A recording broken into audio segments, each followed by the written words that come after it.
Today, I'm behind the wheel of a brand new 2020 Toyota 86, also known as a Subaru BRZ, and previously known as a Scion FRS. Now, the 86 is the two-door coupe from Toyota and one of the only cars left that still offers a 6-speed manual.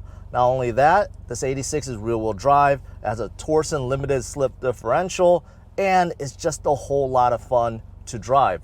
So in this review video, I'm going to show you the ins and outs, and of course tell you how this 86 drives so you can decide if this is the right two-door coupe for you. Stay tuned. So let's start out with first impressions and the outside. When you walk up to an 86, it looks like a proper two-door coupe. It's a good blend between sporty and still conservative. It's not too in your face, it's not too outrageous. Looking at the front end, the way the mouth opening is for the grille, the way the lower bumper is shaped with the integrated lip spoiler, and how the headlights look, I think they all look fantastic. So I think Toyota did a really good job with the front end. And if you move to the side, it definitely has a fastback shape. It's sitting low to the ground. And those large 18-inch wheels that you get on this GT trim, I think it all flows really well. Now, this GT is equipped with the TRD handling package, which adds on different revised dampers and different brakes. So behind those 18-inch wheels, you do see large red Brembo calipers and bigger rotors. They're almost 13 inches front and rear, and they look outstanding. Now, moving the back end, you have a spoiler on the deck lid, and the way the taillights look, and the TRD badge is on there because of the TRD handling package, and the dual exhaust tips underneath. I think they all look good. By the way, this one also comes with a TRD exhaust, which is why the tips look a little bit different. Overall, I think the outside of this 86 looks pretty darn good. Next, let's talk about the engine and the powertrain of this 86. Under the hood, you have a 2-liter Boxer 4-cylinder natural aspirated engine that is producing 205 horsepower. So it's not earth-shattering, but keep in mind, this 86 only weighs about 2,900 pounds. So it is light, and I'll let you guys know how acceleration is in a little bit. You could choose a traditional automatic or a 6-speed manual. And of course, if you're buying a car like this, most likely you like to drive. You should pick the 6-speed manual. It's just a whole lot more fun. Now, I've been driving this 86 for a couple hours now, and I really like this 6-speed manual. Starting with the shifter, it's in the right spot, it feels good, and it has a short throw. So that's everything you want in a shifter. And the clutch has the right feel, the catch point. The shifter and clutch is a really good combination. Just makes this 86 really easy to drive. And even if you're just starting out, you're learning how to drive a stick, it's not difficult. You can hop right in and pretty much get started right away.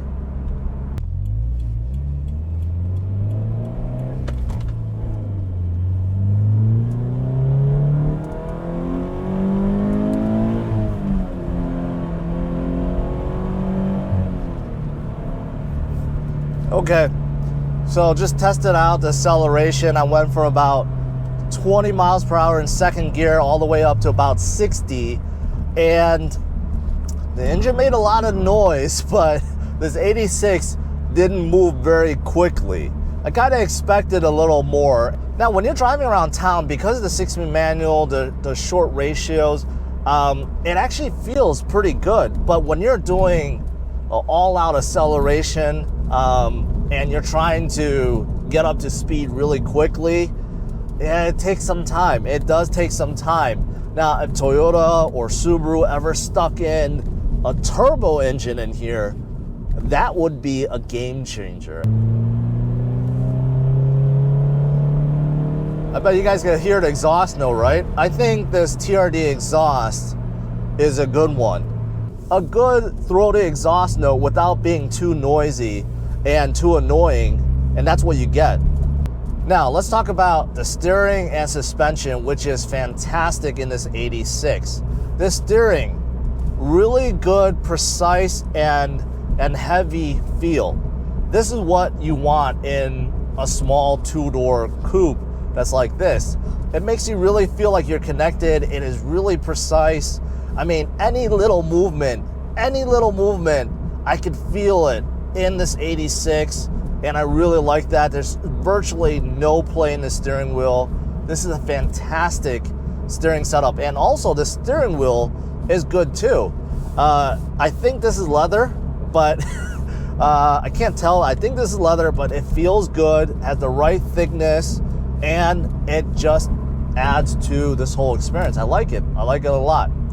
As for the suspension, I'm going around town. It's not feeling very bumpy at all. In fact, I was thinking that this is going to be a bumpy ride. Not so much.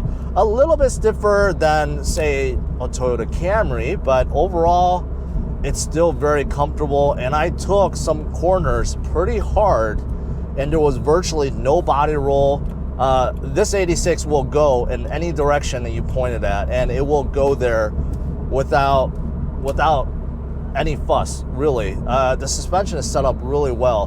Now, this 86 is upgraded a little bit. It does have TRD sway bars, which is a little bit thicker, helps with handling. Also, the TRD handling package I mentioned, it upgrades the dampers, and it just makes it a whole lot better, especially if you plan on being a little aggressive or going to the track. However, you can only get that TRD handling package if you select the GT trim, which is the one I'm driving, and the 6-speed manual. You can't get that with the automatic, and you can't get that with any other trim level. With that said, I think the GT is definitely the trim that you guys should look at. I think this one not only looks the best, but also handles and drives the best. What also adds to the sportiness of this 86 is your seating position and the cabin. I mean, I think Toyota did a really good job, and this is something that you'll feel right away. Once you open the door and get in, you're sitting low, you're sitting really low to the ground, and I like it. The roof obviously is lower, but I'm still not out of headroom. I'm 5'10", and I still have plenty of headroom, and shoulder room and hip room isn't too bad. Of course, it's not as big as a mid-size sedan or SUV, but I don't feel too cramped. Large windshield, large windows. I can see well past the hood, no problems. The rear window is good too. The only thing bad about visibility is the blind spot. The C-pillar does block a lot of your view, and unfortunately you don't get blind spot monitoring in here, so you do have to watch out for that. But because of the low driving position and the way this cabin just is driver-centric, everything is revolving around you, I like it. And these seats are fantastic too. They have a very sporty design with the red and black. It's a combination of like a Softex and Alcantara material, and there's a good contrast, and it really does hold me in. And the bolstering is nice on my back and on my thighs. It's the right bolstering, a little aggressive, so if you have an ultra wide back, maybe a little bit uncomfortable, but for me, I feel like it's really holding me in. The only downside to this material, however, is in the summer, it does get hot, which makes you want ventilated seats, which is not available in here. Now, as for the cabin itself, this is higher quality than I expected, to be honest. I was expecting a lot of hard dash areas and just overall just be okay. But Toyota did a good job making every area that you can pretty much feel either covered with soft plastic or this Alcantara material or Softex material. I mean, everywhere you feel is actually pretty good. I don't really feel anywhere that's like hard plastic, hard cheap plastic. Now the steering wheel I talked about already. It has an okay design. It feels great. The button layout is a little bit dated. And in case you're wondering about this logo, like what is it? It took me a while to realize that's actually 86. If you look at it hard enough, it actually spells out 86. So just FYI. Now, if you move to the gauge cluster, the center one is focused with tachometer, and also there's a digital speedometer in the screen. Also on the left side, there is an analog speedometer, and there is a small 4-inch screen that you can scroll through. And this is pretty standard. You can look at your settings, trick computer, and all that good stuff. However, there is a menu that gives you some track related information, like how much G's you're pulling, and it gives you a stopwatch, some little things that you may want to know about. As for the infotainment system, it's not bad, not bad. It's a little bit smaller, 7-inch, but it has all the essentials: Apple CarPlay, Android Auto, no problems. And the interface, easy to understand, good resolution, and it's pretty responsive. This interface is very different than every other Toyota I've tested, and most likely this is pulled from Subaru. But I really like this. It's nice. And you still have some buttons on the side for volume and home and good stuff, the essentials. Underneath, pretty basic, especially the clock area and the hazard light area. However, underneath, not bad. You have 3 knobs for your dual zone climate control in here, some switches, and engine start stop button, and a USB port. The shifter, I think it's nice. It's in a good position too. You do see red stitching everywhere. I forgot to mention that. It really matches the seats and gives you a sporty vibe, and I think Toyota did a good job mixing the black and red in here. So underneath the shifter, there's a couple buttons that control your stability control and traction control, which by default they're both on, obviously. But if you wanted to loosen them up or make them less aggressive, you can. There's various things you can do in terms of just turning off one or another or both, and you know what, it just really depends on what you're in the mood for.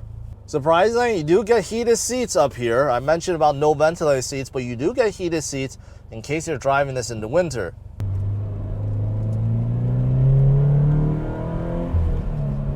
This 86 just feels so planted around the corners.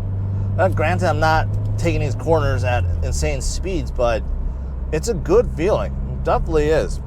This armrest, surprisingly, costs an extra $200, which is highly recommended because it's in a perfect position so that you can rest your elbow on it while driving the stick. Otherwise, you're just kind of like your elbow just kind of in the air. So, as for the brakes, I think they're pretty good.